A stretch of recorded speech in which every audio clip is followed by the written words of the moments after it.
Welcome to KitchenTableMeta's blue card analysis for Set 2 Union Force.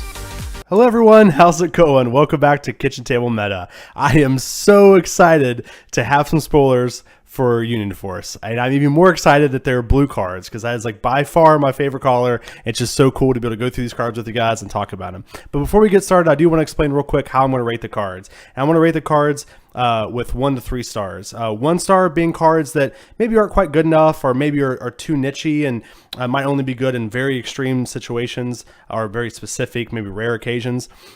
2 stars are going to be cards that, you know, are really solid, really good cards, or cards that are fantastic only once they're, you know, put in a specific deck that or they're built around, or they have tons of support. But once they do, you know, they become fantastic cards, but until then they might not be quite good enough by themselves. And then 3 stars are cards that are just absolutely all stars. They're cards that are going to be staples for the set. They're going to be cards that you can build around. They're going to be cards that, you know, are good by themselves. You know, you can fit in multiple decks. They're just going to be cards essentially that you want multiple play sets of, that if you open up, you know, a pack and you get one of these cards, you're going to be like, yes, I got this card because it's such, you know, a staple. It's such a good card. And so with, without further ado, we're going to jump into this as fast as we can. We have a lot of cards to get through. I'm going to try my best to stay as informative as I can while still trying to move quickly through here and not make this video last, 6 hours. So thank you guys very much for sticking with me. Thank you guys for being here. And here we go. I am pumped. Okay, so first off is Fused Zamasu. He is the leader that got spoiled at Gen Con. His ability is active main. Once per turn, choose 1 card in your life and place it in the drop area. If the card you place in the drop area with this skill was blue, draw 1 card. Awaken, when your life is at 2 or less, you may draw 2 cards. Now, the first thing I want to draw attention to here is that his ability, he only awakens at 2 life. Now, currently, he's the only leader in the game that awakens at 2 life instead of 4. So that's a big deal. That's something, it's really important for us to keep in mind. Second of all, his ability is very good. He can awaken himself. And like I say all the time, if you are playing a leader that can awaken himself, you're probably playing a very viable hero. And Zamasu is no different. I mean, the fact he can do that is very important and makes him very good. However, the downside to his ability here is it's very punishing if you're not playing a mono blue deck, because if you don't hit a blue card off his ability, then it's card disadvantage. You're losing a card. Which kind of stinks. And honestly, too, the thing about awakening, forcing your leader to awakening, the good thing about it is that you're wanting to awaken, usually at the 4 life, time and flip over, draw 2 cards, and that way you can break the stall. Now, since Zamasu doesn't awaken until 2 life, he's actually not, I don't feel like the awakening timing is going to be there. And so I feel like you're still going to get stalled for a long time, off of the stall decks, and you're probably still going to get your hand discarded from the hand destruction decks before you can actually awaken. And so that's kind of the downside of Zamasu on his front side. But let's flip him over. Let's look at his awakened side and see what he does. Okay, so on his awakened side, he has permanents. If damage is inflicted to your life, place 5 cards from the top of your deck in the drop area instead. 10 cards if you receive 2 damage. And then he has the auto, when this card attacks, draw 1 card. Now, the big thing about this side is the effect is extremely powerful. It gives him insane survivability, and it's very good against grinding matches. Matches that you're both attacking each other's hero leader, and you're trying to survive. You're trying to make it through it. That's when this effect is very strong. And so in those situations, very, very good. But the thing I want to talk about the most here is his ability. I've seen a lot of controversy about this ability. I do want to take a couple seconds to try to kind of give you guys my take on it. Essentially, what people are saying is, and when the card first got spoiled, like I said, this did get spoiled at Gen Con, people were kind of arguing back and forth that, if you get hit with double strike, you take 2 damage. So if you get hit with triple strike, you would take, if you get hit with 2 damage, you mill 10 cards. If you get hit with 3 damage, that means you would have to mill 15 cards, right? And, actually, I'm going to say I don't know. I don't know the answer. And what I think is going to happen is that we're going to see an FAQ probably very quickly with this card, like we did a lot of the other Set 1 cards. But I'll try to explain both sides of it and let you guys decide and let me know in the comments what you guys think, because I'm actually interested. I think it could go both ways. And so the argument is that in the rules, it says anytime you take a damage, you just repeat that damage. So you only, so if I get hit with double strike, I take it 1 damage, and then I repeat taking 1 damage 1 more time. And so I draw, I take 2 damage. Now the argument is, since Zamasu awakens on 2 instead of 4, like all the other leaders, he only has 2 life. And so if you triple strike me, I don't actually get hit for 3 because I don't have 3 life. I only get hit for 2, and that's why I would only still have to mill 10 cards. Now, the argument on the flip side is, is, well, the card says double strike, and so they're just assuming that it just does 5 more for each one. I honestly, I don't know which way it could go. I can see arguments for both. I do think that if it does go the damage route, though, the way that I'm talking about, where like you only have 2 life, you only take 2 damage. If you would use a card like training result or result of training, that if you got hit by 3 and you did have 3 life, then you would have to mill the top 15. The problem though is this card's very obscure. It doesn't really tell you in the text, and like I said, I really expect this card to get FAQ'd pretty quickly, honestly, to kind of clear up that confusion. But I wanted to bring attention to that and kind of tell you guys, both sides of the argument, and let you guys decide which side you fall on, and let me know in the comments so we can discuss that. I think it's a really cool discussion, and I'm really anxious to see how Bandai will rule on that. Okay, so moving on. Oh, I'm sorry. And I will rate Absolute God Fuse Damasu 2 stars. Sorry. And the reason why, very good leader. He has a lot of support in this set. In this set, he has tons of support, and his ability is good. I mean, it's not the best ability ever, but it's good enough. He has good synergy with the cards from this set, and so I'll give him 2 stars. Okay, so moving on. We're going to move off to Trunks. Trunks is auto once per turn. During your turn, when you combo with a card that has an energy cost of 2 or more, draw 1 card. Awaken. When your life is at 4 or less, you may draw 2 cards and flip this card over. So he has a standard Awaken ability, and he has a very, very powerful auto. And so once per turn, you can essentially combo with a card. As long as that card has a 2 energy cost or more, you draw a card. That's super strong. Now, one thing I do want to clear up here, because I've seen some people talk about it, the energy cost it's referring to is the actual cost on the card to play it normally with your energy, thus energy cost.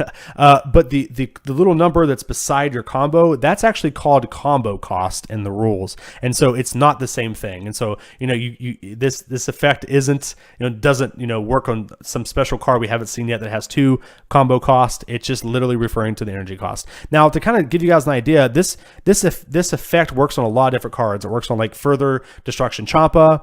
It works on Sun Goten. It works on the Boost Attack Piccolo. It works on almost all of the cards that we currently combo with offensively. And that is the downside of this effect, though, is that it has to be offensively. You can't use it defensively because it has to be on your turn. But other than that, his front side is very strong, and that's a good thing that his front side is really strong, because his Awakened side is exactly the same. It stays 100% the same, except he just gains 15,000 power. But it's still, like I said, a very strong effect. I would have liked to seen something here. Maybe he gets double strike. Maybe he gets dual attack.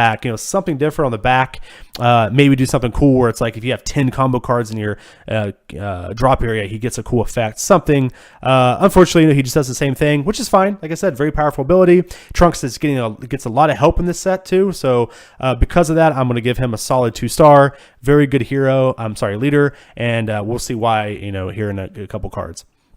Next up is Goku Black. Poor Goku Black.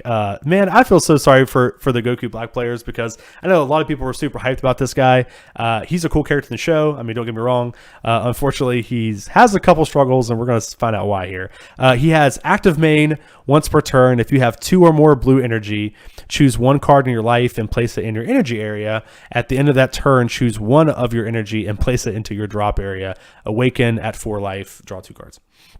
And so the funny thing about Goku Black here is that he can awaken himself, which is extremely strong. It's something that I talk about all the time, and so that's great, good positive. Something else he does, he has built-in ramp. That's super cool. I've never seen anyone have that kind of ability yet, and so that's super cool. The problem though is that poor Goku Black here, he can't use that ramp ability for the first 2 turns. Essentially, he has to wait to do it. And so again, even though he can awaken himself, he's still limited. He still gets kind of delayed for 2 turns, and because of that, it still hurts him against the stall deck. It's like it's a positive, but it's kind of a baked-in negative. To make matters worse, you do have to destroy 1 of your energy after you use his ability at the end of your turn. So you're not really ramping; you're just kind of accelerating really quickly for a turn. Now, where this is really good though is if you're trying to play your threats on curve. And so if you're trying to play a 4-on-4, you can do that. You can play a 4-on-4, use his ability to get an extra energy out, and then at the end of your turn, destroy 1 of your rested energies, and that way you have an energy open to combo or to counter. And so I think that the effect is very powerful, However, as we're going to see, once he awakens on his backside here, Goku Black, the bringer of despair, his permanent changes. He actually loses their ramp ability, which I think is a really weird design decision, and he gets permanent during your turn. If you have 2 or less life, this card gains plus 5,000 power and double strike, and then auto when this card attacks, draw a card. Now, I think it's really interesting that he loses his ramp ability, because that's like the most interesting thing about him. That's what had me interested. And then he gets this kind of like default vanilla, like, plus 5,000 power, double strike. And however, even though it is good and, it does seem familiar because, literally Goku, the Green Goku has double strike on both sides, and Ginyu literally has the same set of things. He has double strike plus the plus 5,000. And Ginyu's is even easier to get. He just uses his ability, like essentially draws a card and just gets his ability. And then like Goku Black though has to jump through hoops to get it. And I just don't understand why. It just seems weird to me. And like I said, the fact he can't use this ability until he's at 2 or less life is a big downside. And I feel bad for him. I feel like his front side is very interesting, very neat. His backside is not that great, and because of that, I'm going to have to give Goku Black a 1 star. Now, one thing to keep in mind about Goku Black is that if you are a Goku Black player, you like Goku Black, you want to play him, that's fine. Please play him. He's not that bad of a leader, and there's a lot of support for him in this set that we're about to get into. And so because of all that support, he is absolutely playable. So please don't, like, if you're like, I want to play Goku Black, great. Pick him up, build a deck around him, you can. It's just, he's not quite as good as a lot of the other blue leaders that we currently have. Okay, so moving on. The first battle card is Determined Striker SSB Son Goku. I actually love this card. This is one of my top 3 cards for this spoiler. I'm really excited about it. He's a 4-drop 20,000 attacker. His ability is counter attack. Play this card and negate the attack. Permanent. When activating this card's counter, if you have 3 or less life, you may place 2 Saiyan from your hand in the drop area. If you do so, reduce the energy cost of this card by 3 for the duration. And so he goes from a 4 cost to a 1 cost. This card is absolutely amazing. I love this card so much. This card has tons and tons of uses. It's another counter for mono blue decks. It works amazing for Vegito decks. We do know Vegito. He did get spoiled at Gen Con. We know he's coming. It works great for those type of decks. He can be searched out with Kind Saiyan Son Goku when needed. And so, if you need a counter late in the game, you can play out the Kind Son and then search for him so you have a counter for the next turn. That's super fantastic. He also has a great ability for emergencies. Late in the game, if you're running low, you don't know what to do, you have 2 kind of bad Saiyans in hand, you need a counter, you can ditch those guys and counter. It's super cool, super neat ability to have on top of an already a strong ability. Now, one of his downsides is that you do have to discard 2 Saiyan cards, which can be hard to do sometimes, right? Like, if your deck isn't built around, Saiyans, it could be kind of a hard thing to do. Also, sometimes late game, you just don't have that kind of cards in your hand. Also, sometimes just discarding those 2 cards to combo is actually better than just negating. And so, there's a couple, it's a little bit of a downside, but trust me, his upside is way better. And I'm really excited to see how he works in like the starter Goku deck, where you can play out like a 5-drop and then attack with the Goku, untap 2 of your mana, which would, put you up to 4, and then you can sit there and wait and then have this to counter. It's just gonna be so cool. He has a lot of plays with this card, and it's a very versatile card, and because of that, we're gonna give Determined Striker SSB Son Goku 3 stars, and it's really well worth it. Awesome card. Cannot wait to get my hands on this card. Next up is another Goku card, Mighty Attack Son Goku. He's 3 cost, 15,000 attacker with critical. Not a whole lot to say there. Now, there's already tons of, not tons, but there's Vegeta, same card. Same card as Vegeta in every way. 3 cost, 1 blue, 15,000 attacker, critical. Now, this is another awesome card for any kind of critical based deck if you find yourself playing one of those. It can also be searched out by Kind Saiyan Son Goku as well. It's a 0-cost combo card, just like all the other ones. It has no downside there. You can use it defensively if you need to. And it's just another great option for like blue-red Champa decks that are trying to run. Right now, a really fun deck is if you want to play blue-red Champa, but you play all critical cards. It's really neat. It's really fun to play. This is just another threat for that deck. Just a fantastic card, really well designed. Again, 3 stars for this card. Next up is Raging Spirit's Son Gohan. He is a 3-cost 15,000 attacker, and it says auto at the end of the battle after your at the end of the battle after you combo with this card from your hand. If your leader card is blue, play this card in rest mode. And so he has a, like most of the high drop battle cards, he has 1 cost 10,000 combo. And right now, I play a hand destruction deck, and most of my cards in the deck are 1 cost 10,000. And a lot of times it makes you run into a lot of problems, right? They never really feel worth it. They always feel like you're kind of wasting something. They don't feel efficient. They don't feel good. And this card makes up for all that. It feels good. It has value for comboing. You're getting something out of it. You're comboing. You're getting plus 10,000. You can save the attack. Plus you get your battle card. Now, also he has the Saiyan trait, so he works really well with the blue decks that he wants to be in anyway. And I feel like most of the blue decks are going to move to these like Saiyan type decks with Vegetos and just like mono blue. And so he plays really well in that kind of archetype as well. The one downside though is that he has to be in blue, but honestly I think this isn't necessarily a downside as much as I think it's going to be the new cycle. And so I think this type of card is going to be the cycle, the 0 plus 10,000 cycle that we had in set 1. I think every caller is going to get a 1 cost 10,000 battle card that you can put into play when you use it. Now that's just a prediction. I have absolutely no facts to back that up, except it just seems like a cycle card to me, and it's really exciting. So yeah, because of all that, I would give this card easily 3 stars. Awesome card. I'm really excited to see what the other callers get, and and this is a fantastic addition to almost any mono blue deck or blue base deck. Okay, next up is Vegeta the Proud Father. Now he's a 3-cost 15,000 attacker with auto. When you play this card with Trunks' Future skill, choose up to 1 opponent battle card and KO that card.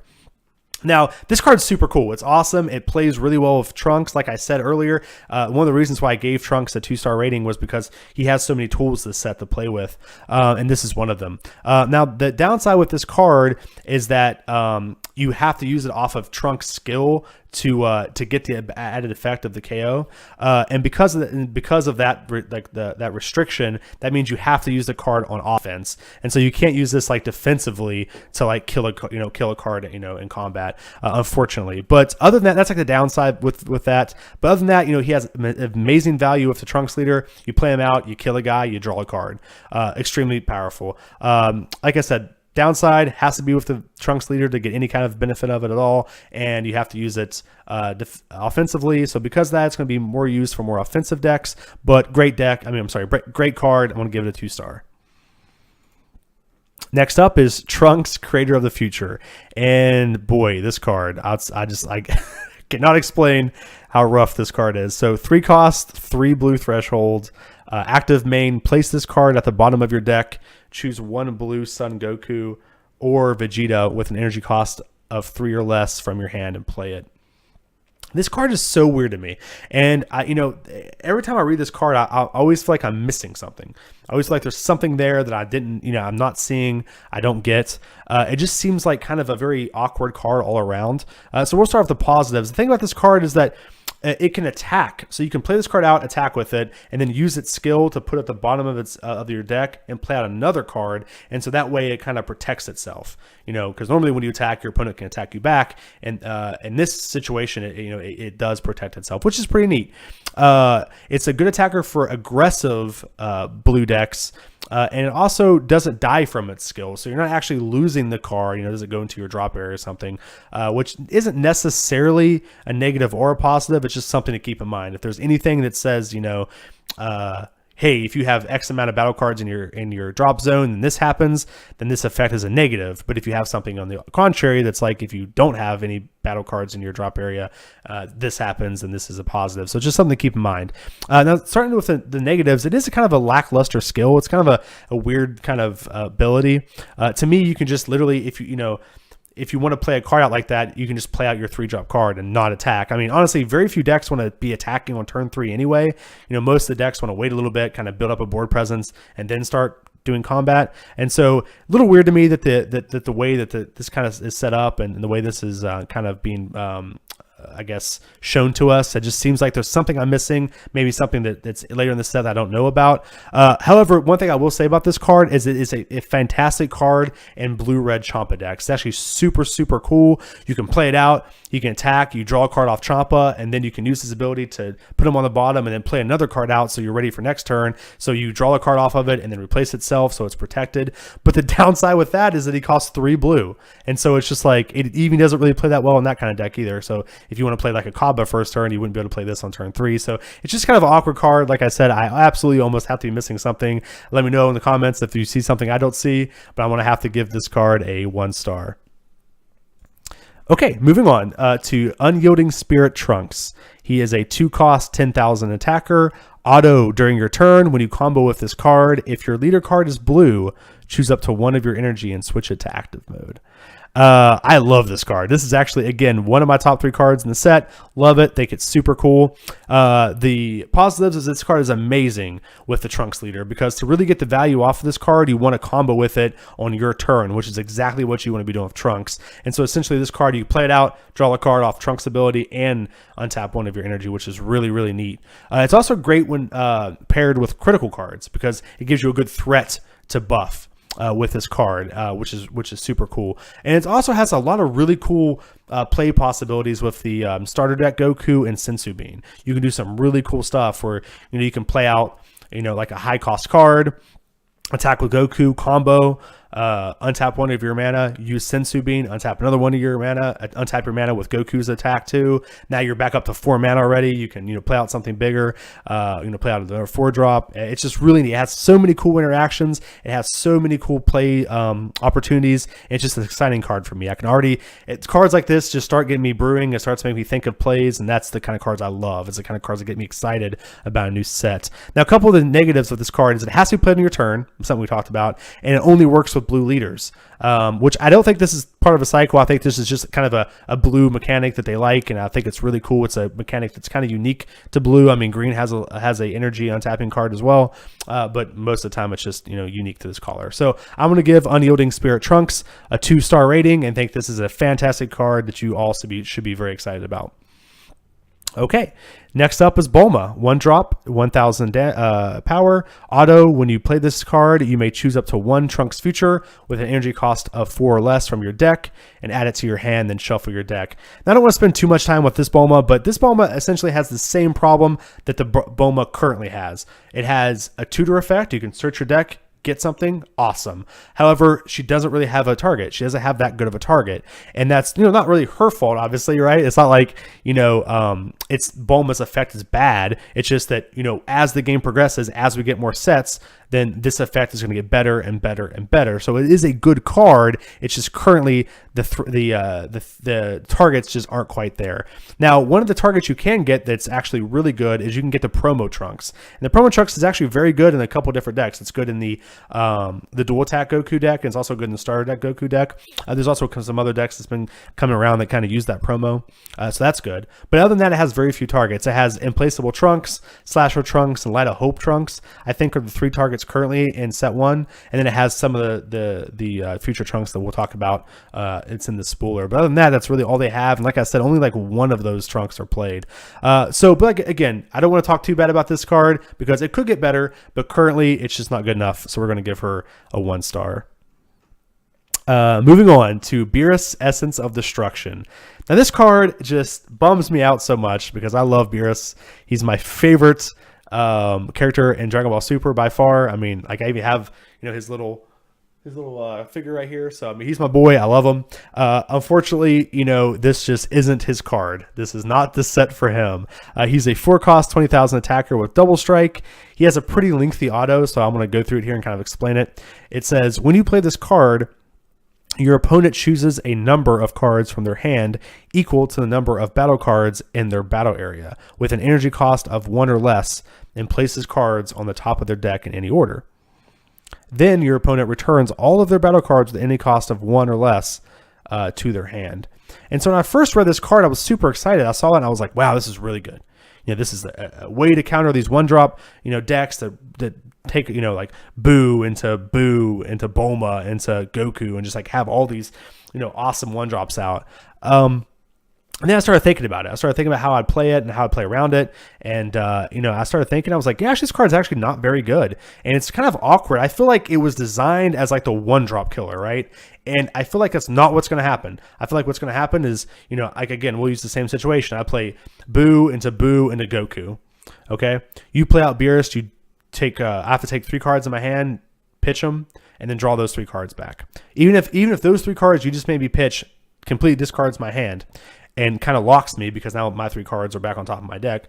I can do multiple things. I can just play one of them back out. I can play out my Goku, look at the top 7, get a card, and then shuffle my deck. So my deck is now shuffled, and now I might even be in a better situation. Like, what if the 2 cards in my hand were dead, or what if I didn't want to use them, or what if the Goku gets me a better card? The problem with this card is that almost every single one drop that is played currently has a very good auto effect, and so bouncing all those cards to your hand, no matter how bad the downside may seem, is never going to make up for the fact that they just get to play all their one cost cards right back out. And so because of that, I'm going to have to say, and something else I want to talk about this card though. It is very good against blockers. If your opponent's playing a bunch of 1-cost blockers like the Krillins or the Kais, then yeah, this card's very good against those. But honestly, he's a 4-cost 20,000 attacker with double strike. The current 4-cost Beerus is just better. It has a more versatile effect. It has a stronger effect. And, unfortunately, because of that, I'm just going to have to say I'm going to have to give him 1 star. Now, there is a couple situations where I might see this guy be okay in the sideboard, maybe, but it's very loose. I was thinking maybe you could play it when you're trying to stall your opponent from not getting Rizola training, bounce their 1 drops back in. But I'm telling you guys, most of the time when you play this card, it's going to bite you in the butt when you bounce all those 1-cost cards back into your opponent's hand. Okay, which I hate to say because I love him so much, right? Like, Beerus is awesome, but I'm sorry, guys, it's just not that good. Okay, next up is Whis, the Sacred Guard. This card has me so excited. I actually love this card. He's a 4-cost, 2 blue, 20,000 blocker. Again, 20,000 blocker for 4. That is awesome. With the permanent, this card cannot be KO'd by your opponent's cards, skills, and does not leave the battle area due to skills. This is an extremely powerful ability on a blocker. And honestly, if it just had that combination of skills, he might not be good enough, but he still has 20,000 power. And so he's actually probably going to survive a lot of attacks. And even if he doesn't, you can easily just pitch like a little combo card if you want to keep him alive. This is a card where you're not punished too much for keeping him alive because he's so good offensively and he's really good defensively. He has an awesome skill. You don't have to worry about playing him out and next turn your opponent plays out like a Beerus or uses a card effect or a skill to kill him. He's alive. He's going to block an attack. You know that for sure. And honestly, he's probably going to survive that attack, and then he can punish the person that's attacking back. He's a hard card to play around, very strong card, and more importantly, he's finally a good target for our 1-cost Bulmas to search, which is awesome. Instead of searching for the Whis, the resting attendant, we can search for this. It's good for stall decks. It's just a fantastic card all around. Again, I'm sorry I'm spending so much time on it, but I'm just really excited to see a good Whis that our Bulmas can search and see a good blocker. This is a good step forward for blockers. I feel like currently blockers are extremely not worth it, and they're changing it. This is a great new way to build blockers, and I love it. And so I'm going to give Whis 3 stars. Next up is Group Leader Pilaf. I'm not really sure how to say that, but let me know. So 1-cost, 5,000 power. He has his skill, counter, battle card, attack. Play this card, then choose 1 keyword skill of the attacking card and negate it for the duration of the turn. Hey guys, I just want to take a second and record a little voiceover here and let you guys know that I actually explained this card incorrectly. At first, I thought that everything in the skill box, which is a little box, that your character, it's in your character. I thought everything in there was considered a keyword. And so what I mean by that is like autos were keywords, literally anything that had a little box was a keyword. But as it turns out, that isn't the case. I did a little bit of research because I just felt like this card was too good. I started doing a little bit of research, started talking to some people in my group, and we're not 100% on this, but I'm like 99.9% sure. If you go to the game Q&A, and you'll see that it actually tells you it has a section for keyworded skills, and those keyworded skills are blocker, strike, so like double strike, triple strike, quadruple strike, dual attack, critical, revenge, and Counter, Evolve, and I believe that's and Awaken as well.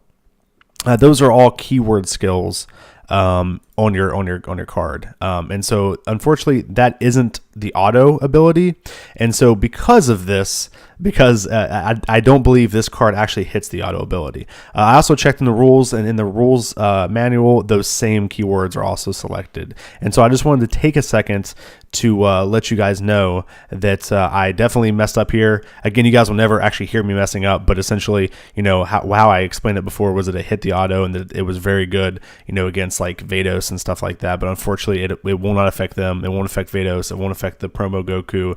It has to be one of those keyworded skills. So I am very sorry I messed up, guys. I really, really, really apologize. I always hate messing up, but I always like to double check myself, especially when it comes to these new spoiler cards, because I'm trying to do these really quick. It's late and I'm like tired, so it's very easy for me to mess up. And so I apologize once again, guys, but remember, it does not affect auto. And so because of that, I have to give this card a 1-star rating. Sorry, guys. Okay, going on to the next card, which is Shu. He's a 2-drop vanilla 15,000 card. Not really much to say here. I think he's probably the worst 2-drop 15,000 vanilla because his trait is Earthling, which has no significance at all. We have no cards that kind of take advantage of that. So because of that, I'm going to have to give him 1 star. Next up is Maya, Supporter of Hope. Maya is a very interesting card. It's strange to me. It's one of those weird cards. She costs 2, 5,000 blocker. That's all. That's all she gets. I'm sorry. That's not all she gets. I'm sorry. I was thinking about the other one. She gets permanent. If Trunks' future is in your battle area or leader area, you may play this card from your hand without paying its energy cost. So essentially, she's free if Trunks is in your battle area or your leader, that's a cool effect. But essentially, this is just, it doesn't really do anything, right? That's my biggest problem with blockers is that, like, you play this out for free, you pass the turn, your opponent attacks, you block, you lose the card. You just spin a card to really do nothing. That's it. I mean, that's kind of what blockers do. I think they're not very good, and she's even worse. I mean, honestly, she's a 2-cost blocker for 5,000, so she's for surely going to die. Everything kills her. And she has 2 blue thresholds. So, like, you really can't even splash her for, whatever reason. So, like, it's just a really awkward card, very strange, and so I'm going to have to give her a 1 star. Next up is Power of Love, Maya. And again, this is a perfect example. She's a 2-cost, 10,000 blocker with 1 blue. So essentially, she's the next card in the row, and she's infinitely better than the one right above her. It's just like, it's like they designed the first one. They're like, we messed up. Let's just make another one, give her 5,000. This is like such a weird kind of sequence. I mean, obviously the upside of the last Maya is that, she's free. But again, it's such a niche ability that it doesn't really do anything. Unfortunately, even still, a 2-cost 10,000 blocker still isn't good enough, I think, to give her any more than just a 1 star. Next up is my boy, though, Courageous Heart Yajirobe. Now, this is how we design a blocker, right, guys? This is awesome. This is a way we make blockers better. This is super exciting. It's a 2-cost blocker with Revenge for 5,000. This is super cool because when you play it out, it's almost always going to be a 1-for-1, right? So you play it out. If your opponent uses a card out of hand to kill them, then you've got another card out of their hand, right? You've traded 1-for-1. If they try to attack into it and he blocks, then again, you've traded 1-for-1. So this is awesome. This is, not card advantage, but we're not losing the card usually when we play this card. And super neat card. It's a cool way to make blockers more relevant. Love it. Really cool card. And I'm going to give it 2 stars. Next up is Tiny Heroes Hara and Maki. Makai? I think it's Maki, right? I think it's Maki.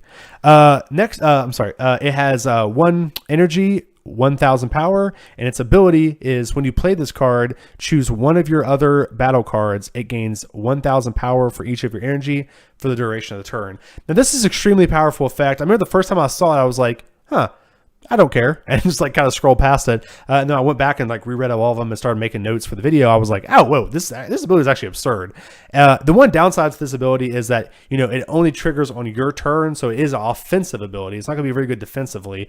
But the really cool thing that you can do with this ability is you can, once you have like 5 or 6 mana out, you can play this out, buff your battle card by 6,000, and then you could even combo it for another 5,000. And so this card has a really good way to kind of sneak in a lot of damage. This card's also really good in ramp decks. It's good for the starter Goku. It's good for the dual attack Goku because he kind of gets that effect too. So you can apply a lot of pressure on your opponents. It's just a really, really neat card. And because of that, I'm going to give it a 2 stars. But just remember, guys, this effect only works on battle cards, which is a big downside, and it only works on your turn. But if you're playing an aggressive deck, that combination of effects is extremely powerful. Next up is Warrior of the Gods, Goku Black. He's a 2-cost 10,000 attacker with permanent. If Zamashu is in play in your battle area, this card cannot be KO'd by your opponent's cards, skills, and does not leave the battle area due to skills. Now, I feel like they had it out for Goku Black this set, at least in this caller, right? This is such a weak card. It's a 2-cost card, 10,000. It's not very effective. Essentially, especially once your opponent awakens, it literally can't do anything. You can't apply any pressure on your opponent. Its permanent ability, while it's kind of strong, it doesn't really matter that it can't be KO'd by all these abilities because again, it doesn't do anything, right? It doesn't apply pressure. It's not like it's a 15,000 attacker that can apply pressure to the leader and then they can't kill it with skills and abilities. And no, it just literally does nothing.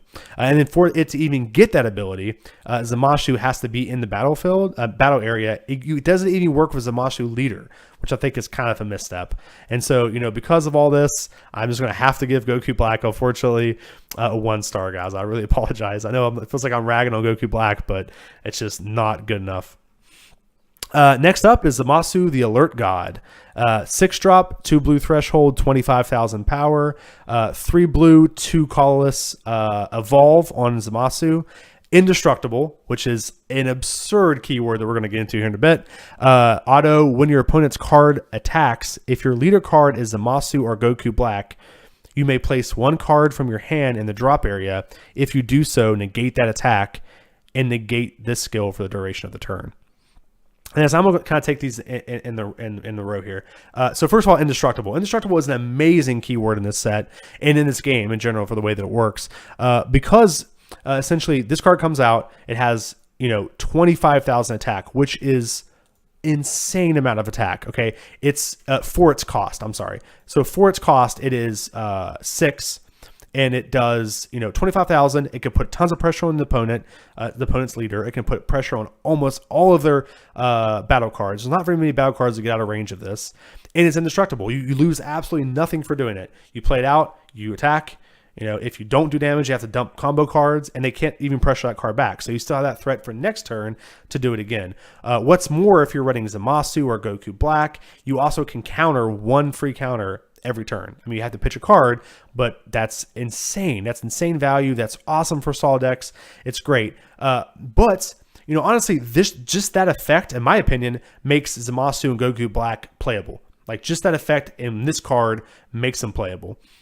But to make matters worse, honestly, just playing this card out on 6, even if you don't have Zamasu or Goku Black, or you're not even playing a God deck or whatever, it's still a 25,000 attacker that's indestructible. I cannot explain to you guys how strong that's going to be, and I'm so excited to see this indestructible threats kind of shake up the game. It's really going to help the stall game. It's not like help it, but it's going to help a plan against it, and I'm just really excited to see how this affects the metagame. Okay, so I have to go to the next page. Next up is Zamasu the Invincible. Now, Zamasu Menshu is essentially a baby version of the last one. He's a 4-cost, 15,000 attacker that just naturally has Indestructible. It says, if your leader card is Zamasu or Goku Black, reduce the energy cost of this card in your hand or battle area by 1.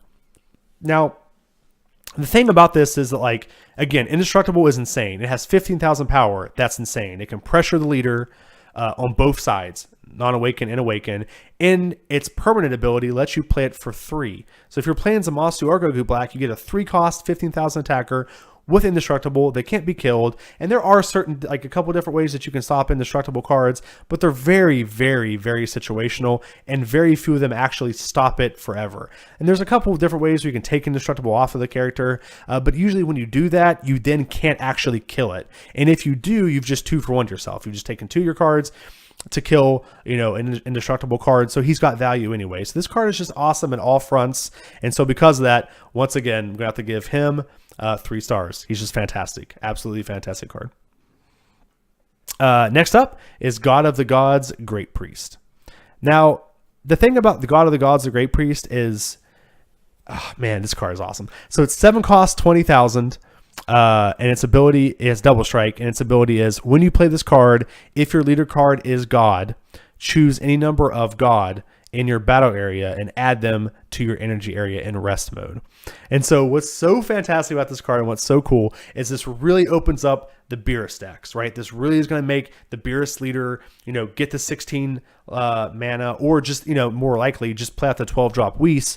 It's going to make it a lot more possible. It's going to make it more consistent. It's going to make it more competitive. And that's awesome. This card has just single-handedly opened up a new win condition, essentially. It's opened up a new archetype, and that's awesome. It's made it more competitive. It's made it more consistent. That's what we want. This is what we want each set to do, right? In these games is shuffle stuff up, make stuff fresh. And this card's done it. Another thing this card does, too, which is, in dire need, is it's made the current 4-drop Whis much better. And so you can, play out Bulma, get your 4-cost Whis, play out the 4-cost Whis, get your energy off the top, and then use this card later to put that Whis into your energy row. And so what's going to happen now is that Whis is essentially ramping you 2 energy instead of just 1. And so it's really cool. Now the downside is 7 energy is very expensive. Also, if you're not playing that kind of ramp deck, if you're not trying to win with Beerus in the late game with like Whis and the 16 energy, then this card's pretty lackluster, right? It's 7 mana for a 20,000 double striker. Honestly, the 4-cost Beerus does that and kills a guy. So, his core stats aren't that great, but this ability makes him awesome. Very beautifully designed card, and I'm going to give it 2 stars. Next up is, my boy Zeno-sama, the Plain God. Now, this guy's awesome. His ability is really neat. He's a 7-cost, 15,000 attacker. It says, when you play this card, negate all other battle card skills. Then choose all cards in both players' hands as well as all other battle cards and return them to their decks. Shuffle both decks afterwards, then both players draw 5 cards. Cards stacked under other cards are placed in the drop area.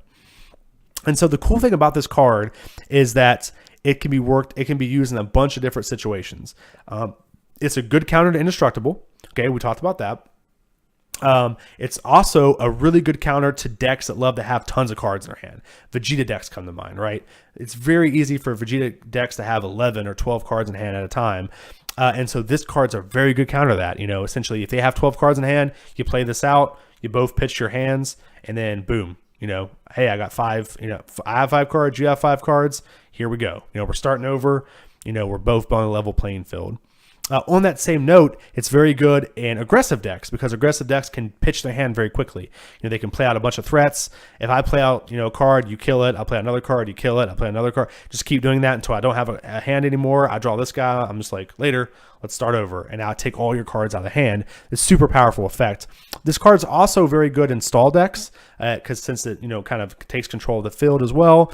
It has so many cool angles, but it does have some very real downsides too, which is, what makes a balanced card. It costs 7, which is expensive, especially for its effect. It's going to change the game around a lot, but it's not really going to stop you from losing or stop, they still can just play out a big threat next turn and kill you with it.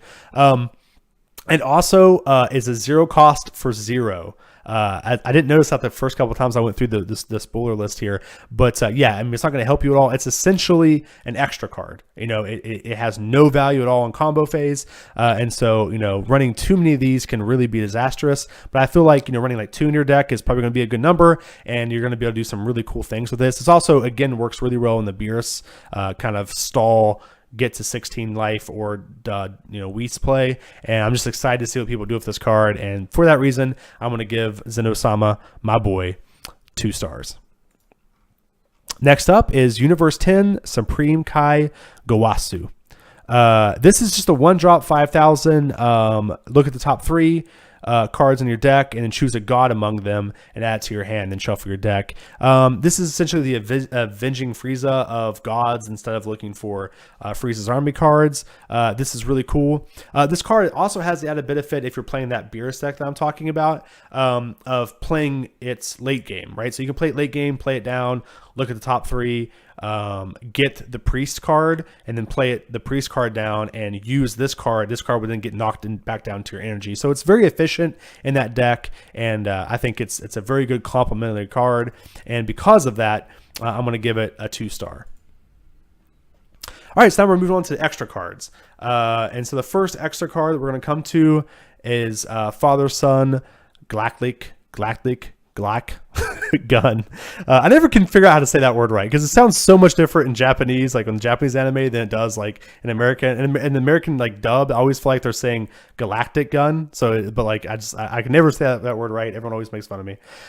Is 2 cost extra, and it says choose up to one of your opponent's battle cards and return it to their hand. Cards stacked under the card are placed in the drop area, and this card just blows me away. I actually just I can't quite figure out what this card's supposed to do because, and I don't like to talk about other card games too much when I'm talking about Super because it is a different game. But in games like Magic and stuff, like games where like creatures come into play with summoning sickness so they can't attack the turn you play them, bounce cards still see very limited play. And in those type of games, if I use 6 energy and play out my guy and you bounce it, I'm done, right? He can't attack on my turn. You've just essentially shut my whole turn down.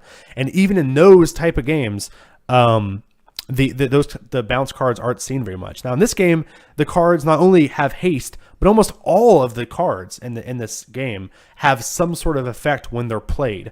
And so I cannot ever imagine a time where I would want to bounce one of my opponent's battle cards. It seems almost unfathomable to me. And I'm not really sure what they were going for with this card. Now, if you could use this card on your own guys, it would be super neat. It would be really situational, but it'd be really cool because you could use it on like your Beeruses and, get out, kill 2 creatures with them. You can use it on your Whis and get more mana. You could do some really neat things with it. But currently as it is, I can never imagine a world where I'm going to play this card.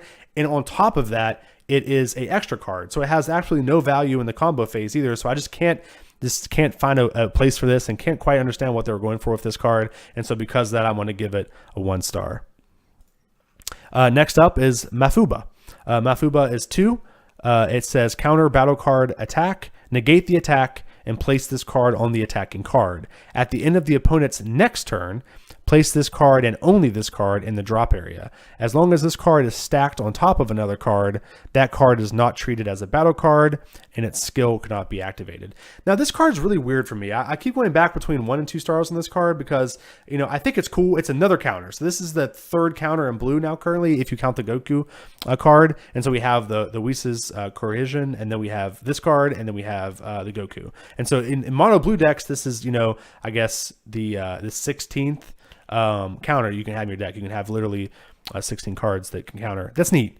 But the effect that you put this on top of another card, it kind of in a way exiles the card. It loses its battle card effect.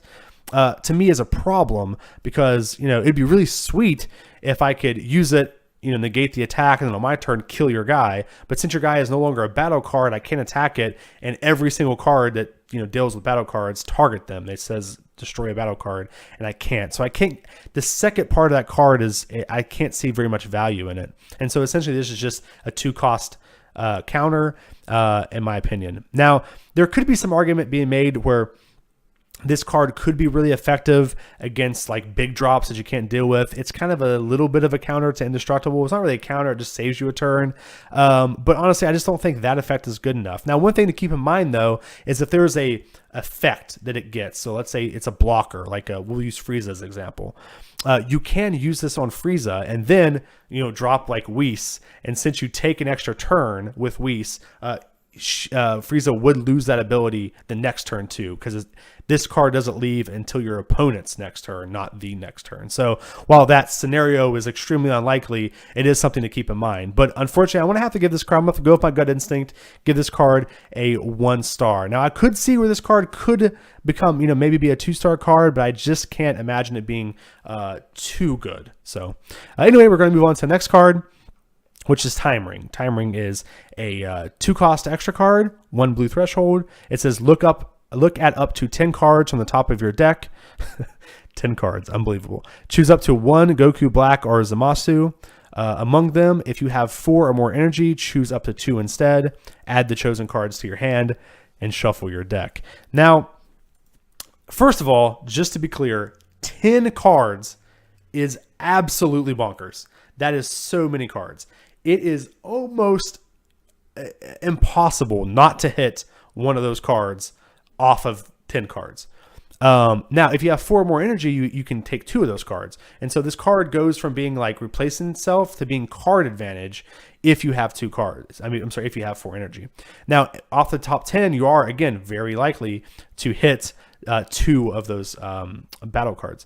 Now, the problem with this card that I have, even though I think it's insane in every avenue, is that the Goku Blacks aren't very good. We just talked about that. Almost all their battle cards are bad. Now, the saving grace of this card is that there'll probably be Goku Blacks in another color, and we know that there is a 6-cost Goku Black promo that has yet to be revealed. So it's possible that Goku Black gets better, and so that will make this card in turn better. But honestly, the Zamasu cards themselves are good enough to run this card, and this card in itself, I think, makes the Goku Black and the Zamasu leaders extremely playable. And so for all those reasons, I'm going to give this a 2-star. And the only reason it's not 3-star is because I do think that the lack of good Goku Blacks is going to hurt this card a little bit, but this card is still just an insane card and very, very good. Okay, next up is Trunks Time Machine. 1-cost, active main. If your leader card is Trunks Future, look it up to 10 cards from the top of your deck. 10 cards, just cannot explain. Choose up to 1 Son Goku or Vegeta or Trunks Future among them, add it to your hand, and shuffle your deck. Then, if you have 4 or more energy, choose 1 of your energy and switch it to active mode. Now, this could possibly be the best card we've seen spoiled. It could very easily be. 10 cards is insane. The fact that it hits 3 trait types. So I'm sorry, it's not trait. It's what is it called? I don't know I'm not sure what it's called, but it hits 3 creature types, I guess, or battle card types. It hits Goku, Vegeta, and Future Trunks. Now, we're not too worried about Future Trunks. We've already established that there's not very many targets for him. That's why Bulma's not that great. But Goku and Vegeta are absolutely insane. There's so many good targets for them. You can get the Goku counter. You can get Princess Speed Vegeta to draw 2 cards. There's just so many targets. And this card, because of that, becomes one of the best, if not the best, toolbox card in the game. It gives you can literally use it at any point in the game and get exactly what you need for that situation. That's super awesome. Now, the downside of this card is you have to use it with the Trunks leader, but the Trunks leader isn't that bad. He's pretty good. His ability is really neat, and he has a lot of support in this set. And so, honestly, this card is absurd. Oh, and also, just because I forgot, because why not? It's free. It's a free card. If you have 4 more, energy, it's just free. Just play it for free. No big deal. Insane, awesome card. Absolutely 3 stars. And like I said, maybe the best card in this spoiler. It's just absurd. Awesome. Okay, last up is Zeno Button. It's a 0-cost extra card that says counter attack. Switch all of your blue energy to active mode. Now, I've seen a lot of people already just flipping out about this card. They're just going insane about it. And the thing about this card is it is a great defensive card. In fact, it's only a defensive card, but it is very good at being defensive. It allows you to play more cards on curve. And so in this game, it's really hard to play your cards on curve. And what that means is, you play a 1-drop on 1, you play a 2-drop on 2, you play a 3-drop, so you're just going up the curve. It's very hard to do that in this game because you never really want to tap out energy after like the 4 energy turns because you can really be pressured. You can really be punished hard because of that. But this card allows you to do that. You can tap out on 5, and then on your opponent's turn, play this out and untap all your mana. Now, one of the downsides is it has to be blue energy. It doesn't work on all energy, just your blue, and it's only on your opponent's turn because it is a counter. Now, the cool things that this card works with is that it's fantastic in conjunction with battle cards that have counter effects attached to them. Because often cards like Raccoon Eraser Gun, King Cold, the new Goku, all those cards usually they are telegraphed very easily, right? Your opponent looks over, they see you have 4 mana open, and you're like, okay, pass. your turn, and like they're gonna know something's up. They're gonna know you're playing something. In this situation, you can leave like 2 yellow up past the turn. They're gonna be like, oh, he doesn't have 4. He doesn't have Raccoon Eraser Gun. He doesn't have these cards and attack. And you're like, cool, Zeno button, untap on my blue. Now tap it. Eraser Gun or whatever. And that's awesome. That's cool that you had that play. I love cards that make people think. I love trying to guess what's in people's hand and play around everything I can when I take my turns. And so it's cool that there's another option. There's something else we have to play around. But it is not the broken card that everyone thinks it is. Absolutely not. It is very situational. It is only defensive. And it's an extra card that literally does nothing. Like, I mean, it does something, but it doesn't advance your board presence. And so, be very careful. I can see this team play in stall decks. I can see it being played in decks that want to go on curve and like hit all their like mid-range decks that want to like hit all their big drops. And I can maybe see it being played in like the Beerus God deck maybe. But in those cases, I couldn't imagine it running more than 2 of this card. And because of that, we're going to give this card a 2-star. So thank you guys so much for sitting through this with me. Thank you so much. I'm sorry if this took so much time, guys. I really apologize. I want to take a second and let you guys know that we reached over 50 subscribers, which is halfway to our goal I want to do this week. I want to try to get 100 subscribers this week, and you guys have been fantastic. I cannot explain to you how much it means to me. You guys have shown me so much love, so much support, and it is amazing to be in this community with you guys. Next up is I will not be doing videos on Saturdays and Sundays. I'm going to take those 2 days off so I can work on the channel, and work on, content for the next week too, start preparing stuff. Now, Monday, I'll be doing my first like blog type video, which will be like me sitting in front of the camera, and I'm just going to be talking about a topic. I'm going to try to do like 1 of those a week. And so what this topic will be about is going to be about best of 1 versus best of 3. And this is a pretty hot topic right now. Bandai has been asking a lot of questions about it while we were at Gen Con. They were asking tons of questions about it. And I really want to kind of hit that, that topic as a competitive player. And I also interviewed a lot of my friends that are high level competitive players too. And I did a lot of research on the benefits of both. And I'm not going to really tell you which one I think is better or anything like that, but I do want to show both sides of it and give my opinion of the best way to settle this argument. And so that's going to be on Monday. And then I'm also going to try to do some more like Facebook only type stuff. I might do start doing a card review each day on Facebook, a little video where I just rate, like I do here, just rate 1 card of the old set and just go through the order, something like that. But let me know in the comments like what kind of content you guys want to see, what kind of stuff you guys like, and I'll make sure I get it done. And so again, guys, thank you so much for hanging out. Thank you so much for watching. I appreciate it. And I'll see you guys next week. Thank you guys. See you later.